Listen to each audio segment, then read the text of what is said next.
मुस्लिम कार्यकर्ता अगर भाजपा में है तो भाजपा उनकी चिंता करती है, और आरजेडी के लोग जिसके बुनियाद पे, जिनके खून पसीने से आरजेडी खड़ी हुई, आज उनकी बेवा दर दर भटक रही है।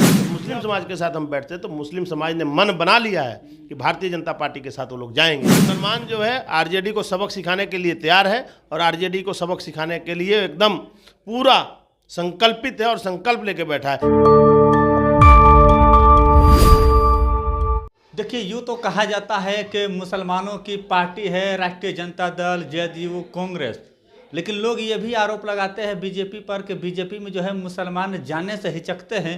क्यों हिचकते हैं, क्यों घबराते हैं, हम बीजेपी के ही प्रवक्ता से जानेंगे। हमारे साथ बीजेपी के प्रदेश प्रवक्ता वसीम रजा जी है। आपको ही पता होगा कि बीजेपी में भी कई बड़े मुस्लिम चेहरे हैं। एक का नाम आप जानते होंगे जो केंद्रीय मंत्री रह चुके हैं, मुख्तार अब्बास नकवी, और एक और केंद्रीय मंत्री जो सैयद शाहनवाज हुसैन भी केंद्रीय मंत्री रह चुके हैं अटल बिहारी के सरकार में। तो आइए इन्हीं से जानते हैं प्रदेश प्रवक्ता वसीम रजा जी। अच्छा, ये बताइए, बीजेपी पर हमेशा से आरोप लगता रहता है और लोग कहते हैं कि बीजेपी में मुसलमान जाने से हिचकता है, ऐसा क्यों? देखिए, कौन लोग कहते हैं? जो लोग कहते हैं, आज मुसलमान उनके पास में है क्या? बिहार में आज पूरे बिहार में मुसलमान आरजेडी का विरोध कर रहा है। सारण और चंपारण की धरती पे आप चले जाइए, मुसलमानों ने एक मुहिम चला रखी है आरजेडी के खिलाफ। तो जो लोग भाजपा से उनको दूर करते थे, आज वो लोग खुद उनसे दूर हो चुके हैं मुसलमान। और जो लोग कहते हैं कि भाजपा में मुसलमान नहीं है, वो पता नहीं कौन सा आंकड़ा देखते हैं। आज उत्तर प्रदेश के में चाहे वो प्रदेश सरकार का गठन हो, चाहे वहाँ पे लोकसभा चुनाव हो, मुसलमान बढ़ चढ़कर उसमें भागीदारी ले रहा है। मुसलमान उत्तर प्रदेश में सपोर्ट कर रहा है। मुसलमान जो है, अभी जो 5 राज्यों के चुनाव हुए हैं, वहाँ के परिणाम आने वाले हैं, वहाँ देखिए मुसलमान कितने बढ़ चढ़ के मुसलमानों ने भाजपा को समर्थन दिया। उसके साथ आप कह सकते हैं कि पंजाब में बहुत भारी संख्या में जितनी भी आबादी है मुसलमानों को, उसमें मेजोरिटी ऑफ मुस्लिम जो बीजेपी के साथ है। दिल्ली चले जाइए, महाराष्ट्र चले जाइए, गुजरात चले जाइए, आप गुजरात में जाके देखिए मुसलमानों की संख्या। हाँ, बिहार की बात जब हम देखते हैं तो बिहार में राजद ने भाजपा और मुसलमानों के बीच जो खाई बना के रखी थी, और मैं ये मानता हूँ कि बिहार में भी इस खाई को भरने का हम काम करेंगे। और मैं भी मुसलमान हूँ और मैं भारतीय जनता पार्टी में हूँ, ऐसा नहीं है। तो हमारे बहुत सारे कार्यकर्ता भारतीय जनता पार्टी में है बिहार में, लेकिन पब्लिक से और भाजपा से जो खाई बनाने का काम जो है राजद ने किया है, हम प्रयास करेंगे उस खाई को भरें। और भाजपा के तरफ मुसलमानों का रुख बहुत बढ़ रहा है, रुझान बढ़ रहा है। अभी लोकसभा के अंदर आप देखिएगा कि हम 40 की 40 सीटें जीतने जा रहे हैं बिहार से। मुस्लिम बहुल लोकसभा, कई लोग कहते हैं ना कि मुस्लिम मेजोरिटी वाले लोकसभा है। आप बताइए ना, 40 में 39 लोकसभा हम पिछले बार एनडीए ने जीता था, तो मुसलमानों का वोट हमें मिला था, तभी जीते थे ना, मुसलमानों का समर्थन मिला था। नहीं तो कई ऐसी सीटें हैं जहाँ से मुसलमान सांसद उनके होते रहे राजद के, वो वोट कहाँ गया? वो तो बीजेपी को आया ना। तो ऐसा नहीं कह सकते कि मुसलमान बीजेपी को वोट नहीं करता, बीजेपी को करता है। आज मुसलमान भी चाहता है राष्ट्रवाद के साथ चलना, मुसलमान भी चाहता है कि ये देश रहेगा तो मुसलमान और हिंदू रहेगा। पहले देश जरूरी है, जात धर्म अलग विषय रह गया। वैसे भी आज प्रधानमंत्री जी का स्टेटमेंट आया है, प्रधानमंत्री जी ने भी कहा है कि देश के अंदर 4 जातियां हैं, युवा, महिला, किसान और क्या कहते हैं आपके जो गरीब। ये 4 जातियों का जिक्र आज प्रधानमंत्री जी ने भी किया है। तो इनके ऊपर फोकस करने की ज़रूरत है, हिंदू मुस्लिम करने की ज़रूरत नहीं है। अच्छा, बीजेपी से दूर करने में किनका हाथ है मुसलमानों का? आखिर लोग कहते हैं, लोग डराते भी है कि बीजेपी जो है तुम्हारा एकदम दुश्मन है, कट्टर दुश्मन है बीजेपी। आखिर ऐसे लोग क्यों डराते हैं मुसलमानों को? देखिए, उनको डरा के तो आज तक वोट लेने का काम किया है उन लोगों ने। आज उनकी सत्ता खिसक चुकी है। आज वो सब वो केंद्र स्तर पे देखा जाए तो आज कांग्रेस लुप्त होने के कगार पे है। और आने वाले लोकसभा में बिहार से महागठबंधन के जो लोग हैं, इंडिया अलायंस के जो लोग हैं, वो भी लुप्त हो जाएंगे। और बिहार में भी जब विधानसभा का चुनाव आएगा 25 में, तो यहाँ राजद और नीतीश जी का नाम लेने वाला कोई नहीं बचने वाला है। सारे के सारे लोग भारतीय जनता पार्टी के साथ आएंगे। ये वो लोग हैं, आज वो पार्टियां जो है लुप्त हो रही हैं, जिन पार्टियों ने मुसलमानों को बरगलाने का काम किया, मुसलमानों को अनपढ़ बनाने का काम किया, मुसलमानों को पढ़ने नहीं दिया गया, मुसलमानों को हायर एजुकेशन नहीं दिया गया, टेक्निकल एजुकेशन नहीं दिया गया, मुसलमानों को आगे बढ़ाने का काम इन लोगों ने नहीं किया। किसने? राजद कह सकते हैं, कांग्रेस हो गई।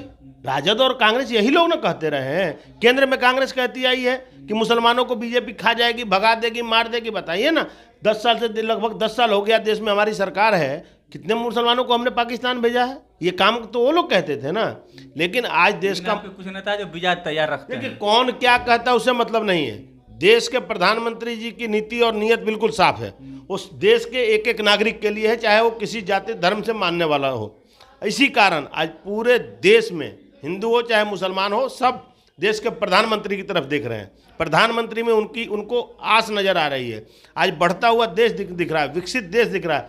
आज जो पूरी दुनिया में हिंदुस्तान का डंका बज रहा है, क्या मुसलमान उसमें गौरवान्वित नहीं होते? मुसलमानों को खुशी नहीं हो रही है? सबको खुशी हो रही है। और जो लोग मुसलमानों को डराने का काम करते थे और वो मुसलमान उनके कोर वोटर थे, आज वो लोग उनको छोड़ के आ गए हैं ना, उनकी पार्टियां तभी तो लुप्त हो रही हैं। अच्छा वसीम जी, ये बताइए, आप सिवान से आते हैं तो सिवान की बात तो होगी ही। जैसा कि आपने देखा होगा कि हिना साहब ने जिस तरीके से ताकत दिखाई है, सारे मुसलमान, खास करके उधर के जो मुसलमान थे सिवान क्षेत्र के, गोपालगंज के, दरभंगा के, वो लोग सारे एकजुट होकर हिना साहब कर रहे हैं। तो इससे क्या लग रहा है, किसको डरना चाहिए? क्या राजद डरेगी या आप लोग डरेंगे उनकी ताकत से?